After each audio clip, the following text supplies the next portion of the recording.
हमारी आदरणीय पूर्व उप मुख्यमंत्री रेणु दीदी, जिन्हें मैं प्यार से बुआ का सम्मान भी देती हूँ, और मंच पर उपस्थित तमाम भारतीय जनता पार्टी के महिला नेत्री और इस प्रेस वार्ता में उपस्थित तमाम प्रिंट मीडिया इलेक्ट्रॉनिक्स के सभी भाई बंधु को मेरा सादर प्रणाम है। साथियों, आज एक बिहारी होने के नाते, एक महिला होने के नाते शर्म से सर कहीं झुक जाता है जब हम देखते हैं कि संवैधानिक पद पर बैठे हुए हमारे माननीय मुख्यमंत्री किस तरह से महिलाओं के साथ व्यवहार कर रहे हैं, अमर्यादित संकेत कर रहे हैं। हाल ही के दिन में हम लोगों ने देखा कि किस तरह से एक फीमेल एंकर के स्टेज पे चढ़ के उन्होंने उनको कंधे पर हाथ रख के, यानी कि कंधे को स्पर्श करके, अपने मुंह को बहुत ही करीब ला के आपका भी अभिवंदन करते हैं, इस तरह का एक मजाक किया है। सबसे पहली बात तो मैं ये कहूँगी कि जिस संवैधानिक पद पे वे आज बैठे हुए हैं, उसकी मर्यादा और उसकी गंभीरता समझना मुझे लगता है सबसे ज़्यादा अनिवार्य है, क्योंकि इस तरह का मजाक, इस तरह का मजाक एक मुख्यमंत्री के पद से एक सार्वजनिक स्टेज पे या मंच पे करना उचित नहीं है। Second of all, most importantly, हम लोग जब से स्कूल में पढ़े हैं और आज तो खुद सब लोग सेक्स एजुकेशन की बात करते हैं, किस तरह से गुड टच और बैड टच की बात करते हैं। साथियों, किसी भी प्रोफेशनल महिला या किसी भी महिला का जो प्राइवेट स्पेस है, उसको आप इस तरह से इंट्रूड करके उसमें आप उनको हाथ लगा के इस तरह का आप मजाक करें बिना उस महिला के परमिशन से, तो ये कहीं से उचित नहीं है और इसकी मैं घोर निंदा करती हूँ।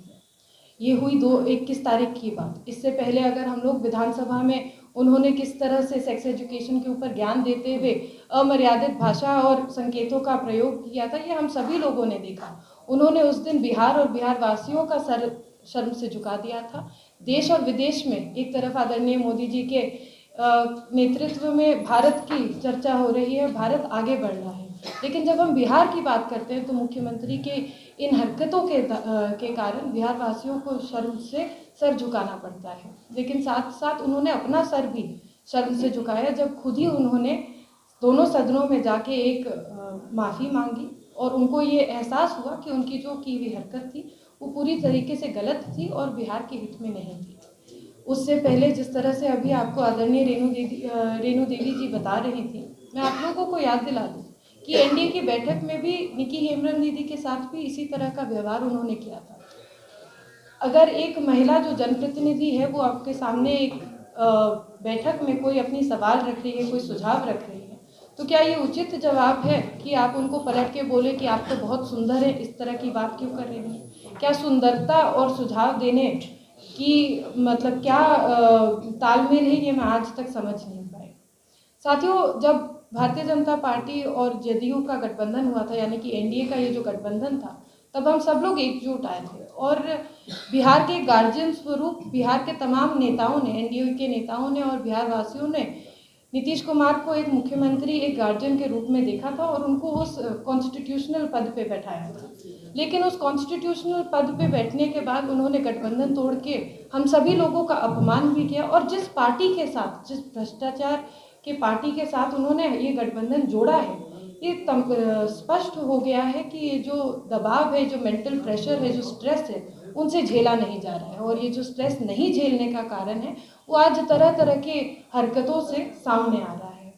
मैं जो आदरणीय मुख्यमंत्री जी से ये बात कहना चाहूँगी कि जिस तरह से आपने सदन में माफ़ी मांगी थी, एक बार पुनः सबके सामने आप माफ़ी मांगिए, महिलाओं का सम्मान करना सीखिए। महिला आज सिर्फ आधी आबादी एक नारा नहीं रह गया, बल्कि महिला सशक्तिकरण आज धरातल पे उतर रहा है और महिलाओं का सम्मान करना आपके लिए भी अनिवार्य है। यदि आपसे ये कार्य नहीं हो पाता है तो मुख्यमंत्री पद से इस्तीफा दीजिए। बहुत बहुत धन्यवाद। जिसके साथ जो व्यवहार हुआ परसों साक्षी मलिक ने जैसे रिटायरमेंट अनाउंस हुआ, क्या आपको उस समय शर्म महसूस नहीं हुआ कि जिस तरीके से उनकी बात नहीं सुनी गई, उन्हें घसीटा गया, उस वक्त आपको क्यों? No comments.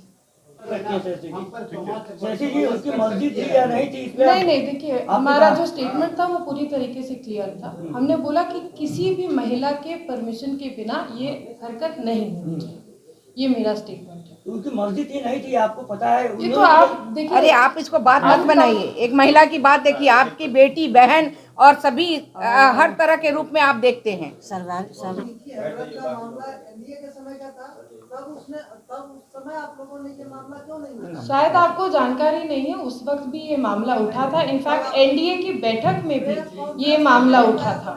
जैसे कि एक सवाल है, जैसे कि रेणु मैम ने कहा कि संघर्ष से गुण आता है, संघर्ष से गुण जाता है। अभी तक 48 ऐसे सांसद विधायक है देश में जिन पे आरोप लगा है महिलाओं पे अपमानित बयान या कुछ देने का, इसमें सबसे ज्यादा भाजपा से 12 है सांसद विधायक। तो क्या ये संघर्ष भाजपा से उनको मिला है या इस पे क्या कहेंगे? देखिए, हम लोग आज सब लोगों के बारे में बात करने के लिए यहाँ उपस्थित नहीं हुए हैं। यहाँ पूरी तरीके से हम लोग जो मुख्यमंत्री जी की जो हरकत हुई है उसके लिए आज उपस्थित हुए हैं। निश्चित रूप से उन्होंने जो हरकत की है उसकी हम घोर निंदा करते हैं।